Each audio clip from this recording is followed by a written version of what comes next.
পর্দায় বসিয়া সিনেমা হলের মতো দেখতেছি, উপভোগ করতেছি গেম, কখনো বা পড়তেছে বোমা ইসরায়েলের বুকে এসিয়া।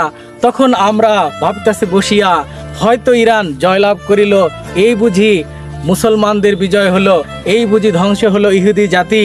কিন্তু না, কি হবে আসলেই সর্বশেষ সেটা কেউ জানে না। কি হবে ইরানের, কি হবে মুসলিমের, কেউ জানে না। সবাই আছে বসিয়া টিভির পর্দা দেখিয়া। ফেসবুকের পাতায় যখন আমরা স্ক্রল করি তখন দেখি কি সুন্দর মধুর স্মৃতি। যখন ইরান বুম মারে ইসরায়েলের বুকে, মনটা ভালো হয়ে যায়। যখন দেখি ইসরায়েল ইরানে হামলা করেছে তখন মনটা হয়ে যায় খারাপ। কি করিব আর, বিশ্ব মুসলমান সৌদি আরব বাটপার বসে আছে চুপ করিয়া, দেখতেছে তারা খেলা। কি করবে ইরান, দেখিতে দেখিতে যাবে তাদের সময় চলিয়া। হয়তো তারা ভাবতেছে যদি ইরান এই যুদ্ধে জয়লাভ করে, হয়তো ইরান তাদের বিরুদ্ধে নিবে প্রতিশোধ, হয়তো তাদের জীবন শেষ। এই জন্য হয়তো তারা নিয়েছে আমেরিকার পক্ষ। ইসরায়েলকে বাপ মানে, আমেরিকাকে বাপ মানে, কিন্তু মানবে না ইরানকে, কেননা সে মুসলিম। এক মুসলিম আরেক মুসলিমকে দাম দিবে না একটু।